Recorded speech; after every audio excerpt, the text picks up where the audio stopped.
বাংলাদেশ জাতীয়তাবাদী কর্মজীবী দল আজকের একটি গুরুত্বপূর্ণ বিষয় জাতীয় বিবেকের বিস্তারে আলোচনা সভার আয়োজন করেছেন। সে আমার অত্যন্ত কাছের মানুষ, যিনি বিগত দিনে আন্দোলন সংগ্রামে আমার মায়ের বাবার মুখ খালি করেছে, পঙ্গু অবস্থায় জীবন কাটাচ্ছে। একটা লিস্ট তৈরি করার দায়িত্ব তাকে দিয়েছেন। সে সত্ত্বেও আজকের সভাপতি সঞ্চালক আলতাফ সর্দার আমার ডানে যিনি আছেন, ওনাকে নিয়ে আমি খুব গর্ববোধ করি। আন্দোলন সংগ্রামে সবসময় আমাদের সাথে ছিলেন, কোনদিন পিছিয়ে ছিলেন, যাকে আমরা ছোট্টবেলা থেকে অর্থাৎ যুবদল থেকে দেখার সৌভাগ্য হয়েছে। যেহেতু বিএনপির জাতীয় অফিস থেকে তার বাসা খুব একটা দূরে, অ্যাডভোকেট আব্দুল সালাম আজাদ আমার ডানে এবং বামে প্রিয় সহকর্মী, যাদেরকে নিয়ে আমি আমার পরিবারের কাছে বিশেষ করে আমি গর্ববোধ করি, যারা আমাকে, আমার দলকে, আমার নেতাকে, আমার নেত্রীকে ফ্যাসিস্ট সরকার অবহেলার পরেও এই জাতীয় প্রেস ক্লাবের ভিতরে বাইরে ছোট্ট পরিসরে হলেও ফ্যাসিস্ট সরকারের বিরুদ্ধে কথা বলার সুযোগ করে দিয়েছেন। তারাই আজকে কর্মজীবী দলের এই আলোচনা সভা অংশগ্রহণ করেছেন। অনেকেই সময়ের কারণে বক্তব্য দিতে পারেন না, সেই জন্য আমরা দুঃখ প্রকাশ করি। বক্তব্য আর কত দিব?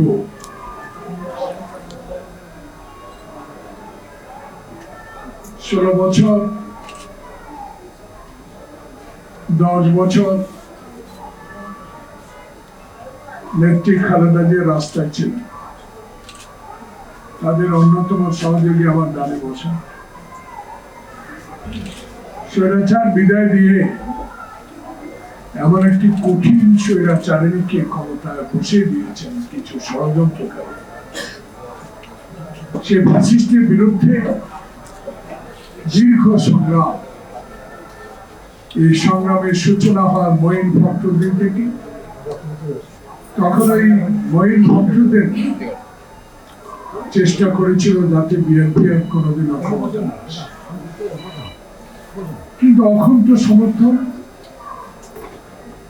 বাংলাদেশে 65 জিয়া, 71 জিয়া, সরকার গঠনের জিয়াকে মানুষ কোনোদিনও বলতে পারে না। কারণ তার হাতেই দেশে গণতন্ত্র ফেরত এসেছে। তার সরকার গঠনের পরেই গণতন্ত্র, বহুদলীয় গণতন্ত্র ফেরত দেওয়া হয়েছে। শেখ হাসিনার মতো মহিলাকেও বাংলাদেশে রাজনীতি করার সুযোগ করে দিয়েছে। কিন্তু দুর্ভাগ্য আমাদের, আমার নেতা, সে শেখ হাসিনার ষড়যন্ত্রেই তাকে মৃত্যুবরণ করতে হয়েছিল চট্টগ্রামে, এখান থেকে অনেক দূরে। মানুষকে ভালোবাসত, মানুষের আশা আকাঙ্ক্ষার কথাগুলো সবসময় চিন্তা করতো বাসায় বসে, যার জন্য সিপাহী বিপ্লবের মধ্য দিয়ে তাকে ক্ষমতায় বসানো হয়েছে। সেদিন থেকে এই দেশের মানুষ অন্তত একটা নেতাকে শ্রদ্ধা করতেন, যিনি লোভ লালসার ঊর্ধ্বে মানুষের সেবার জন্য উনি আসেন। সেই সেবা শেষ করতে পারেন নাই ষড়যন্ত্রের কারণে। সেই ষড়যন্ত্রের মূল হোতাই ছিলেন শেখ হাসিনা। আজকে তাই লম্বা আমি বেশি করব না। একটু আগে প্রিয় সাংবাদিকগণ রোদ্রের মধ্যে অনেক তাপ উপেক্ষা করে রাস্তার উপরে দেখেছেন দাঁড়িয়ে হাজার হাজার চেয়ারম্যান, মেম্বার, উপজেলা, পৌরসভা, ভাইস চেয়ারম্যান সবাই একটি দাবি নিয়ে মনে হয় সরকার অ্যাডভাইজার প্রধানের কাছে স্মারকলিপি পেশ করছে।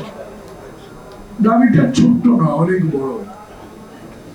সেই দাবির প্রতি আজকে মানুষ কথা বলছে, সমর্থন দিচ্ছে, কিন্তু কিছু সংখ্যক রাজনৈতিক দল, আমি বলবো আমার ক্ষুদ্র অভিজ্ঞতা থেকে আমার মনে হয় কিছু একটা যেন ঘটার ব্যবস্থা তারা করছে। জাতীয়তাবাদী শক্তিকে তারা নিচ্ছিন্ন করে দেওয়ার একটা পায় তারা মনে হয় শুরু করেছে। তারই কিছু দৃশ্যমান, তারই কিছু কথাবার্তা আমরা রাজনৈতিক গানে বামে সামনে সবাই আমরা কিছুটা বুঝতে পেরেছি, কারণ আমরা জাতীয়তাবাদী শক্তির মূল শক্তি। প্রিয় বন্ধু, আমি প্রিয় সাংবাদিকদেরকে দয়া করে আমার এই দুই একটা কথা আপনাদের লেখনী, আপনাদের প্রচারের মাধ্যমে জনগণের কাছে পৌঁছাতে চেষ্টা করব। আমরা তো সরকারকে সমর্থনে দিয়েছি। আমার নেতা তারেক রহমান তো ছাত্র বৈষম্য আন্দোলনে ছাত্র দলকে বলে দিয়েছে সরাসরি, এবং আমার দলকে বলে দিয়েছে সরাসরি, তাদের এই যুক্তি, তাদের এই ন্যায্য দাবির প্রতি সমর্থন দিয়ে দাও। আমরা তো 16 বছর বসেছিলাম না, আমরা তো 16 বছর এই ফ্যাসিস্টের বিরুদ্ধে সংগ্রাম করেছি।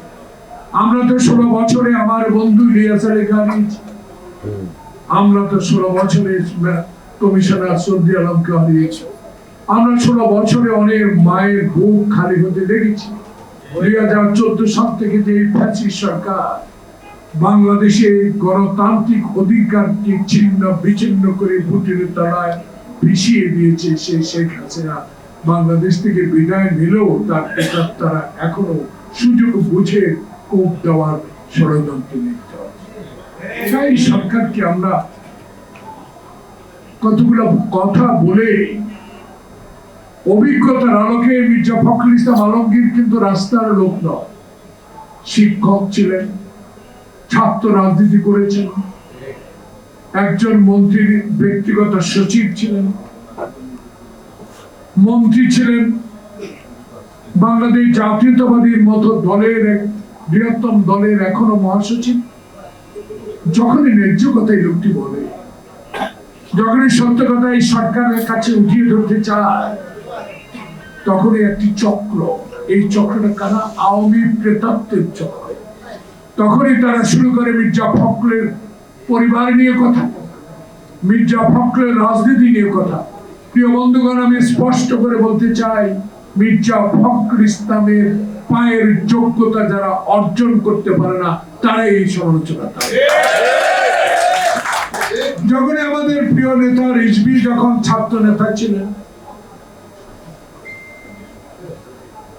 যখন তাকে এরশাদের সরকার পিটিয়ে একটি পা ভেঙে দিলেন, গুলি করে ফেলে দিলেন, সেই লোকটি আজকে 16টি বছর একটি অফিস পাহারা দিয়ে যখনই জাতীয়তাবাদী শক্তির মুখপাত্র হিসেবে কিছু কথা বলেন, সেই কথাগুলো তারা আজকে অন্য দৃষ্টিতে দেখে সমালোচনা করতে চান।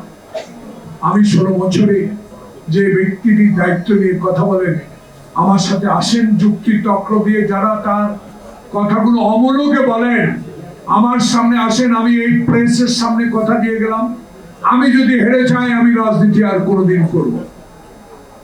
কিন্তু যুক্তির কথা একটি তুলে ধরেন, যে ন্যায্য দাবি একটাই। 16 বছর আন্দোলনের সূত্রপাত করেছি আমরা, দ্রব্যমূল্য ঊর্ধ্বগতি রোধের বিরুদ্ধে সংগ্রাম করেছি আমরা, আইনের শাসন প্রতিষ্ঠার জন্য সংগ্রাম করেছি আমরা, বিচার বিভাগের স্বাধীনতার জন্য সংগ্রাম করেছি আমরা, এজলাসে আওয়ামী লীগের লাথি মারার বিরুদ্ধে কথা বলেছি আমরা, আয়নাগরের বিরুদ্ধে কথা বলেছি আমরা, আমাদের অধিকার প্রতিষ্ঠার জন্য, ভোটের অধিকার প্রতিষ্ঠার জন্য কথা বলেছি আমরা। সেই কথাগুলোর প্রেক্ষিতে ছাত্র বৈষম্য সেই কোটা আন্দোলনের নামে যে সংগ্রাম শুরু করেছে, সেই সংগ্রাম রূপ নিয়েছে গণবিপ্লব। সেই গণবিপ্লবের সরকার, খোকন মুক্তের রক্তের সরকার, কেন আপনাকে মনে করিয়ে দিতে হবে? কেন আপনাকে স্মরণ করিয়ে দিতে হবে? আপনি কি সত্যি আলমের সে গুমের কথা বলে নাই? আপনি কি আব্দুল্লাহ নোমান, যাকে আমি স্মরণ করি, গত পরশু দিন ইন্তেকাল করেছেন 1996 সালে, খোকা আমি যাত্রাবাড়িতে যখন 3 জন গুলিবিদ্ধ হই, সেদিন আব্দুল্লাহ নোমান একটি কথা বলেছে, প্রেসকে, সাংবাদিককে, মরে যাবো তবুও ফ্যাসিস্ট সরকারের বিরুদ্ধে লড়াই করে যাবো। আজকে আল্লাহ পাক তাকে বেশ নজর করুক। প্রিয় উপদেষ্টা মন্ডলীর সদস্যবৃন্দ, যারা আপনারা বাংলাদেশের সারা বিশ্বে গ্রহণযোগ্য একটা ব্যক্তিকে উপদেশ দেওয়ার জন্য আপনাদেরকে সহযোগী করা হয়েছে, আপনারা কি সত্যিকার সত্যবোধে দেয়া থাকেন? এই কথাটা কেন জনগণ বলবে? এই কথাটা কেন আমরা জনগণ থেকে শুনতে পাবো? কারণ আমরা বিশ্বাস, অবিচল বিশ্বাস আমার নেতা তারেক রহমান দিয়েছে এই সরকার। শেখ হাসিনা বলতো, যদি বিএনপি ক্ষমতা আসে, জমা একটা আওয়ামী লীগকে ওরা দিয়ে বলেন তো, সাংবাদিক বন্ধুগণ, যারা কথা বলতে পারেন না, যারা আমার কথাগুলো প্রেসে আপনারা ছাপতে পারেন নাই, প্রচার করতে পারেন নাই ইলেকট্রনিক মিডিয়ায়, আজকে স্বাধীনভাবে আপনাদের কথা বাধা দেওয়ার কোন লোক নাই। ডক্টর ইউনূস, আপনি পৃথিবীর সবচেয়ে সম্মানযোগ্য ব্যক্তি, আমাদের সম্মান আপনি পৃথিবীর দরবারে উঠিয়ে দিয়েছেন। আপনাকে আমরা কোশ্চেন কালো কখনো অপদস্থ করতে দেব না, কারণ আপনি যদি সত্যিকার অর্থে আমাদের কথা না, জনগণের ভাষা বুঝে থাকেন, অনুগ্রহ করে এই যে ভাষা আমাদের সংস্কার চলুক, কিন্তু এমন সংস্কারের নামে বিলম্ব করে জাতীয় সংসদ নির্বাচন দেরি করবেন, এটা বুঝতে যদি আপনার দেরি হয়, তাহলে আপনার প্রতি মানুষের আস্থা উঠে যাওয়ার সম্ভাবনা বেশি।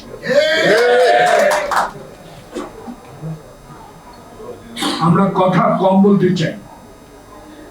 আগামীকাল আমার নেতা কথা বলবেন জাতীয় সংসদের এলডি হল সংলগ্ন, সকাল 10টা থেকে রাত্রি অবধি বলে আমাদের জয়েন্ট সেক্রেটারি জেনারেল আছেন।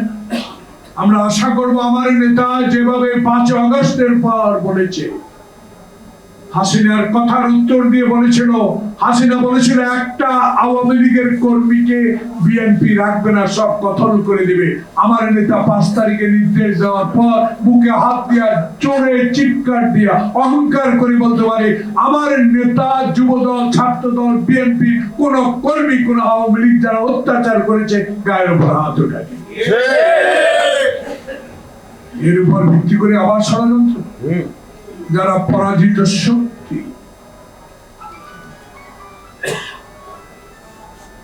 আমরা সম্মান করে কথা বলতে চাই, কিন্তু হাটে হাড়ি ভেঙে দেব।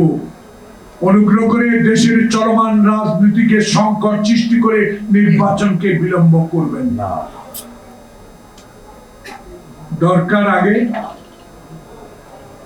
নির্বাচন, দরকার সংস্কারের, অস্বীকার করি না যে সংস্কারের মধ্য দিয়ে আমার নেতা তারেক রহমানের সুষ্ঠু নির্বাচন, মৃত ব্যক্তির ভোট নয়, দিনের পরে দিনে এমন উক্তিকে আপনি সফল করতে পারবেন, যেটুকু দরকার ততটুকু সংস্কার করে একটা নির্বাচনের তারিখ ঘোষণা করে দেন।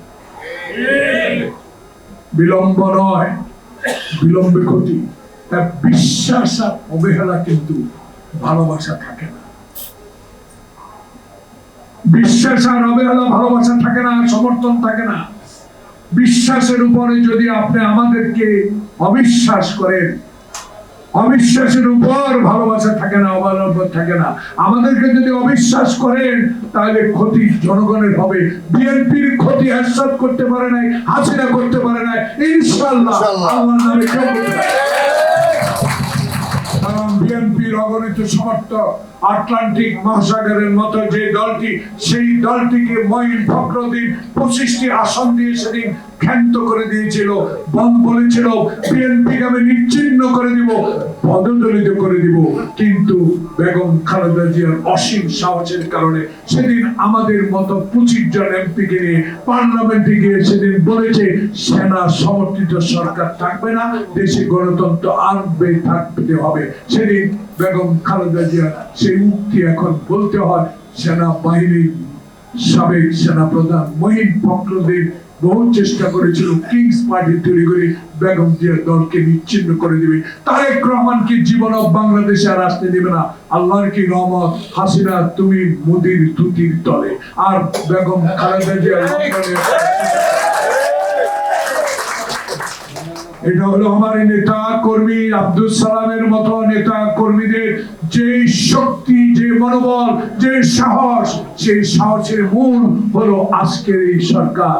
তাই সরকারকে আমরা বিনয়ের সহিত অনুরোধ করবো, কান কথা নয়, আবল তাবল কথা নয়। ডেভিল হান্ট করছেন, বড় শয়তান এখনো ধরা হয়নি। যারা বড় শয়তান 2014 সালে যদি এই বড় শয়তানের নির্বাচনে কেউ অংশগ্রহণ না করতেন, শেখ হাসিনা সেদিনে বিদায় নিতেন। তাহলে 2014, 2018 আমরা নির্বাচনে গিয়েছিলাম, বিশ্বাস করছি, চা বিস্কুট খেয়ে আপনাকে বিশ্বাস করেছিলাম, সে বিশ্বাসের ঘরে আপনি আগুন দিয়ে দিয়েছেন। সেই বিশ্বাসের ঘরে আপনি আগুন দিয়েছেন। আমাদের বিশ্বাসকে আপনি অবিশ্বাস করেছেন, দিনের পর রাতে করে আমাদেরকে বেইজ্জতি করেছেন। আল্লাহ তো আছে, সেই বেইজ্জত আপনি হচ্ছেন। চুরি করে পালিয়ে গেছেন হেলিকপ্টারে করে। যদি সৎ সাহস থাকতো, বাংলাদেশে থাকতেন, আইনের আওতায় যেতেন, আপনার বিচার হতো। আপনি যদি আমার নেত্রী বেগম খালেদা জিয়াকে হয়তো বিনা কারণে 5 বছর জেলে রাখতে পারেন, ইনশাআল্লাহ বাংলাদেশের জনগণের সরকার হবে। সেই সরকার আপনাকে কত হাজার বছর জেল দেবে সেটা আপনি দেখবেন। আপনি তো চোর, ডাকাত, আপনি তো গণতন্ত্র হত্যাকারী। আপনার বাপ যেমন 1 মিনিটে গণতন্ত্রকে গলা টিপে জাতীয় সংসদে এক দল কায়েম করে সকল পত্রিকা বন্ধ করে দিয়েছিলেন, আপনিও চেয়েছিলেন হাজার বছর আওয়ামী লীগ ক্ষমতায় থাকে। সে উদ্দেশ্যে ভারতের কাছে মাথা নত করে আমার তিস্তার পানি বন্ধ করে দিয়েছে। যখন দেশে বন্যা হয়, তিস্তার পানি যখন ছেড়ে দেয়, তখন শেখ হাসিনা দিল্লিতে গজল শুনে।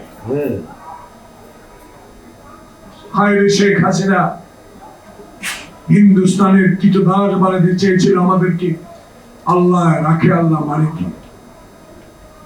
তাই এখনো টুস করে কথা বলে, এখনো চোরাগুপ্তা বলে হামলা চালাবে, অস্থিতিশীল করে তুলবে। ডক্টর ইউনূস, উপদেষ্টা জাহাঙ্গীর শেখ, পদত্যাগই সকল সমস্যার সমাধান নয়। সমস্যার সমাধানের জন্য তো লাখো কর্মী আমরা আছি আপনার সাথে। তাই ডক্টর ইউনূস বলেছে, আমি যখন একা থাকি আমি অসহায় মনে হয় আমার কাছে, যখন রাজনৈতিক দলগুলো আমার কাছে আসে আমার শক্তি বেড়ে যায়। ডক্টর প্রফেসর মোহাম্মদ ইউনূস আপনাকে 18 তলা পর্যন্ত পায়ে হেঁটে লিফট বন্ধ করে দিয়ে মামলায় হাজিরা দিতে হয়েছে। এগুলো মনে রেখেই, জনগণের কথা মনে রেখে একটা নির্বাচন তাড়াতাড়ি দিয়ে দেবে। আপনার কাজ না, পার্লামেন্টের কাজ। কারণ পার্লামেন্টে 5 বার যাওয়ার আমার সৌভাগ্য হয়েছে। আমার কপালে সেটা ছিল ধানের শীষ, শহীদ জিয়ার আদর্শ, খালেদা জিয়ার আপোষের নেতৃত্ব। আমার কোনো গুণ নাই। আমি স্পষ্ট ভাষায় রাজনৈতিক কর্মী, 71-এ খালি পায়ে হাফ প্যান্ট পরে একজন যোদ্ধা হিসাবে আজকের এই ক্ষুদ্র পরিসরে কর্মজীবী দলের থেকে আহ্বান জানাবো, বাংলাদেশকে আর অস্থিতিশীল করার যে ষড়যন্ত্র চলছে তাকে রুখে দিতে হবে। তাকে আপনি পারেন রুখে দিতে, কারণ আপনার চারিপাশে আমরা হাজারো লোক আছি। 2-1 যদি কুমন্ত্রণা দেয়, সংসদ নির্বাচনের আগে স্থানীয় সরকার নির্বাচন চায়, কেউ কিংস পার্টি করার কথা বলা হয়, আমি বলবো না, জনগণ বলা শুরু করেছে। আরে আপনার দলকে আমি আন্তরিক অভিনন্দন জানাই। আসুন, রাস্তা আসেন, গণতন্ত্রের পক্ষে কাজ করেন, মুক্তিযুদ্ধের চেতনায় কাজ করেন। 22 পরিবারের বিরুদ্ধে সংগ্রাম করে সেদিন আমরা পূর্ব পাকিস্তানের মানুষের পক্ষে কথা বলেছিলাম। তাই তৎকালীন নেতা মাওলানা ভাসানী বলেছিল, পশ্চিম পাকিস্তান আসসালামু আলাইকুম। সেদিন যদি শেখ মুজিব বুঝতো পাকিস্তানের প্রধানমন্ত্রী হতে না চাইতো, তাহলে যে নির্বাচন 70 সালে হয়েছিল এলেপর দিনে, সেই নির্বাচনের সংখ্যাগরিষ্ঠতা পাওয়ার পরে সেদিন আসসালামু আলাইকুম দিয়ে ভুট্টোকে বিদায় দিয়ে পূর্ব পাকিস্তানকে স্বাধীন ঘোষণা করতে পারে। 71-এর জিয়া, স্বাধীনতার জিয়া, তুমি যদিও আজকে সংসদের উত্তর প্লাজায় শুয়ে আছো, আমরা স্মরণ করি তোমাকে, সারা জীবন স্মরণ করব, যুগে যুগেই স্মরণ করব। যতদিন পৃথিবী থাকবে ততদিন এই সকল গাছের পাতায় পাতায় তোমার নাম যেভাবে লেখা থাকবে। বাংলাদেশের ইতিহাসও 71-এর সেই ঘোষক শহীদ জিয়া তোমার নাম লেখা থাকবে। তোমার পরবর্তী তারেক রহমান 16 বছর 10,000 কিলোমিটার দূরে থেকে আন্দোলন সংগ্রামে যে নেতৃত্ব দিয়ে আসছেন, এখন দেখেন 5 আগস্টের পর যারা সমালোচনা করতেন তাদের মুখ এখন কালো হয়ে গেছে। তারা এখন বলে সত্যি তো তারেক জিয়ার এইসব কথাবার্তা এখন বাংলাদেশের 85% মানুষ পছন্দ করে। তাই ক্ষমতায় বিলম্ব নয়, নির্বাচন বিলম্ব নয়। তার ঘড়ি ঘড়ি নির্বাচনের তারিখ দিন, সংস্কার করুন। তাই আজকের এই সভা থেকে আমরা আহ্বান জানাবো দ্রব্যমূল্য। জাহাঙ্গীর শেখ, আপনি আমার বয়সে ছোট, যুদ্ধের সময় আপনার সাথে দেখা হয়েছে, অত্যন্ত ক্লিন লোক। উনি বলে যে আমার আত্মীয় বেড়ে গেছে, মাছ নিয়ে এক আত্মীয় হয়েছে, কি রে কেমন আইডিয়া 16 বছর পর। ভালো ভালোর ভালো, আপনি ভালো কাজ করেন। ডেভিল হান্ট দিয়ে বড় শয়তান ধরেন। সচিবালয়ে কারা আগুন দিয়েছে তাদেরকে ধরেন। কারা ইউটিউব চালায় মিথ্যা কথা বলে টুস করে দেশে চলে আসবো, এদেরকে ধরেন, আইনের আওতায় আনেন। আর একটা কাজ করেন, রোজার বাকি 1 তারিখে দিবাগত রাত্রে পবিত্র রমজান শুরু হবে, মুসলমানদের সবচেয়ে বড় ইমানদারের দিন, রোজার দিন। সেই দিনে যেন আমি বুট, পেঁয়াজ, বেগুন সস্তা দামে কিনে নিতে পারি। দয়া করে সিন্ডিকেটকে এখনই গ্রেফতার করুন। আবার নতুন সিন্ডিকেট হবে, আবার আপনার বদনাম শুরু করবে। এটা তালবাহানা করে কিছু কিছু লোক যারা নির্বাচন চায় না তাদেরই ষড়যন্ত্রের অংশ হতে পারে বলে জনগণ বলে। আপনাকে আমরা সর্বাধিক শ্রদ্ধা করবো। আরে 7 মাস হয়ে গেল, ডেভিল হান্ট করলেন কদিন, এখন কি পুলিশ পরিদর্শক একজন হলো রাত্রে ঢাকা শহরে কি করলো? আরে চিন্তায় বেড়ে গেছে। গত 2 দিন আগে রাত্রে নাকি ঢাকা শহরে কেউ ঘুমায় পারা। ডক্টর প্রফেসর ইউনূস এবং জাহাঙ্গীর শেখ, বাংলাদেশের 64 জেলা এসপি আছেন, ছিল না? ডিসি ছিল না? 460টা থানায় ওসি ছিল। ওসি গুলো আনেন না, আইনা আপনি একটা হোটেলে রাখেন, নাকি জিজ্ঞান কার কার কাছে অস্ত্র আছে, তোরা জানো, তোরা সব জানো। এসপিডিসি, ওসি, টিআরও, তোমার থানায় গিয়ে কারা জুলাই আগস্ট বিপ্লবে 1400 অস্ত্র লুট করেছে তাদের লিস্ট তৈরি করে তাদের আইনে দেওয়া নাই। আইনের আওতায় একটু দেখেন, বুদ্ধি ডাগনস করে কাজ করেন, জনগণ তাদের কাছে অবধিদিন লাভ আছে। লেটেস্ট অস্ত্রগুলা কোথায় গেল? যুবলীগের কোন সন্ত্রাসী, ছাত্রলীগের কোন সন্ত্রাসী, সবাই জানে ওই ওসিরা যারা হাসিনাকে ক্ষমতায় বসাবার জন্য সর্বাত্মক সাহায্য করেছে, তাদেরকে অনতিবিলম্বে আইনের আওতায় আনতে হবে। অনেক কথা বলেছি, সবাইকে অনেক ধন্যবাদ। সবাই ভালো থাকেন, ঈদের আগাম শুভেচ্ছা। সবাই ভালো থাকবেন। সবাই আইন নিজের হাতে কেউ তুলে নেবেন না। সরকারকে সমর্থন দিয়েছি, সেই সমর্থন অব্যাহত থাকবে যতক্ষণ পর্যন্ত আমার নেতার নির্দেশ রয়েছে। আগামীকালকে সফল হোক, সার্থক হোক আমাদের বর্ধিত সভা। আল্লাহ হাফেজ, ঈদ মোবারক, বাংলাদেশ জিন্দাবাদ।